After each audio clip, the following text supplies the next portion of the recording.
Hi friends, welcome back to my channel. അപ്പോൾ ഇന്ന് ചെയ്യാൻ പോകുന്നത് ഒരു പുഡിംഗ് ആണ്. അപ്പോൾ നമുക്കിപ്പോൾ ട്രെൻഡ് ആയിട്ടുള്ള ഡൽഗോണ കോഫി, പിന്നെ കുറച്ച് മുമ്പേ ട്രെൻഡിങ് ആയിട്ടുണ്ടായിരുന്ന സ്നോ പുഡിംഗ്, അപ്പോൾ ഇത് രണ്ടും നിന്ന് ഇൻസ്പയർഡ് ആയിട്ട് കമ്പൈൻ ചെയ്തിട്ടുള്ള ഒരു പുഡിംഗ് ആണ്. വളരെ എളുപ്പമാണ് ഉണ്ടാക്കാനായിട്ട്, വെറും 3 ഇൻഗ്രീഡിയൻസ് മതി ഉണ്ടാക്കാൻ. അപ്പോൾ നമുക്കിത് എങ്ങനെ ഉണ്ടാക്കുന്നത് നോക്കാം. അപ്പോൾ വീഡിയോയിലേക്ക് പോവാം. അപ്പോൾ ആദ്യത്തെ കോഫി ലെയറിന് വേണ്ടിയിട്ട് നമുക്ക് മുട്ട ആവശ്യമുണ്ട്. അപ്പോൾ ഒരു മുട്ട എടുത്തിട്ടുണ്ട്. അപ്പോൾ അതിന്റെ മുട്ടയുടെ മഞ്ഞയും വെള്ളയും ഒന്ന് സെപ്പറേറ്റ് ചെയ്യാം. മുട്ടയുടെ വെള്ളം മാത്രമേ ആവശ്യമുള്ളൂ, മഞ്ഞ ആവശ്യമില്ല.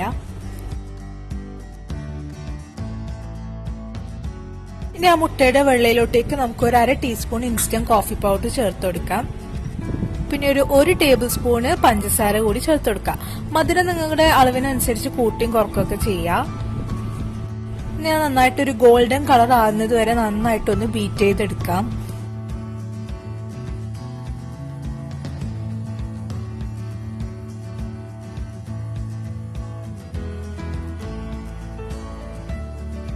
നമ്മുടെ കോഫിയുടെ ലെയർ ഇവിടെ റെഡി ആയിട്ടുണ്ട്. ഇനി നമുക്കതൊരു സ്റ്റീലിന്റെ ബൗളിലോട്ടേക്ക് മാറ്റാം. അപ്പൊ നമ്മൾ ഇത് ആവിയിൽ വേവിച്ചെടുക്കാനാണ് പോകുന്നത്. അതുകൊണ്ട് തന്നെ ഒരു സ്റ്റീലിന്റെ ബൗളിലേക്ക് മാറ്റി കൊടുക്കാം.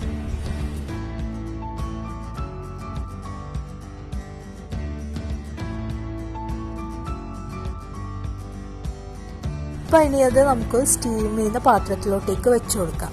അപ്പൊ നമ്മൾ അടുത്ത ലെയർ വൈറ്റ് ലെയർ ആക്കുന്ന ടൈമിൽ ഇതൊന്ന് സെറ്റായി കിട്ടും. അപ്പൊ ഈ ഒരു ബൗൾ അടുപ്പ് വെച്ച് മൂടാനായിട്ട് പ്രത്യേകം ശ്രദ്ധിക്കുക, അല്ലെങ്കിൽ വെള്ളം അതിലോട്ടേക്ക് വീഴും. ഇനി അത് അടച്ചു വെച്ചിട്ട് ഒന്ന് സ്റ്റീം ചെയ്തെടുക്കാം. ഈ ടൈമിൽ അടുത്ത ലെയർ തയ്യാറാക്കാം. അപ്പൊ അതിനായിട്ട് ഞാനിവിടെ 2 മുട്ടയാണ് എടുത്തിട്ടുള്ളത്. ഈ മുട്ടയുടെ വെള്ളം മാത്രം മതി, അതൊന്ന് സെപ്പറേറ്റ് ചെയ്തെടുക്കാം.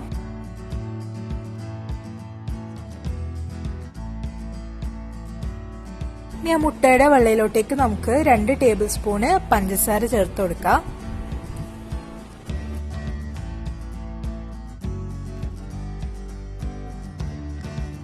ഞാൻ നന്നായിട്ടൊന്ന് ബീറ്റ് ചെയ്തെടുക്കാം. നല്ല പൊന്തി വരണം, നല്ല ഫ്രോത്തി ആയി കിട്ടുന്നത് വരെ ഒന്ന് ബീറ്റ് ചെയ്തെടുക്കാം.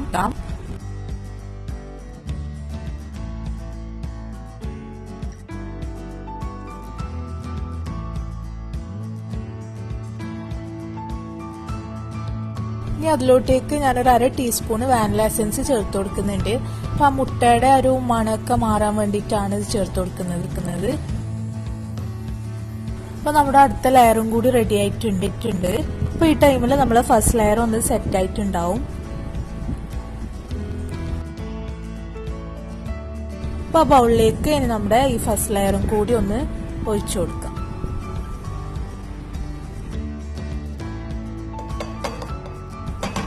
ഒഴിച്ചു കൊടുത്തിട്ട് നന്നായിട്ടൊന്ന് ലെവൽ ചെയ്ത് കൊടുക്കുക. നല്ല ക്രീം പോലെയാണ് ഇത് ഉണ്ടാവുക. നന്നായിട്ടൊന്ന് ലെവൽ ചെയ്ത് കൊടുക്കുക.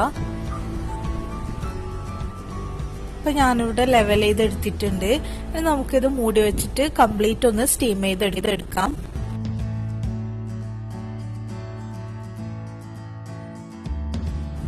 ഇപ്പൊ ഏകദേശം ഒരു 20 മിനിറ്റ് ആയിട്ടുണ്ട്. അപ്പൊ നമുക്ക് പുഡിംഗ് ഒന്ന് നോക്കാം.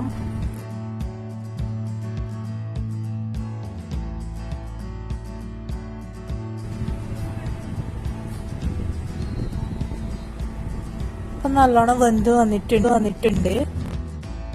അപ്പൊ ഇനി നമുക്കതൊരു പാത്രത്തിലോട്ടേക്ക് മാറ്റാം.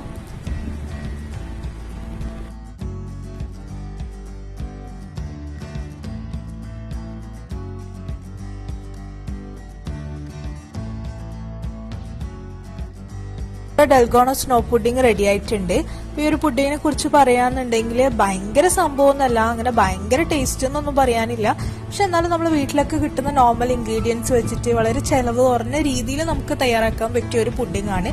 കുട്ടികൾക്കൊക്കെ ഭയങ്കരമായിട്ട് ഇഷ്ടാവും. ബിക്കോസ് നല്ല വായിലിട്ട് അലിഞ്ഞു പോകുന്ന ടൈപ്പ് പുഡിംഗ് ആണ്. അത് കുട്ടിയൊക്കെ എന്തായാലും ഇഷ്ടാവും. അപ്പൊ എല്ലാവരും ഒന്ന് ട്രൈ ചെയ്ത് നോക്കുക. അപ്പൊ നിങ്ങളുടെ ഫീഡ്ബാക്ക് അറിയിക്കുക. അപ്പൊ നിങ്ങൾക്ക് എന്റെ ഒരു വീഡിയോ ഇഷ്ടമായെങ്കിൽ ലൈക്ക് ചെയ്യാനും ഷെയർ ചെയ്യാനും മറക്കരുത്. അപ്പൊ അടുത്തൊരു വീഡിയോ ആയിട്ട് കാണുന്നത് വരെ ടേക്ക് കെയർ, ബൈ.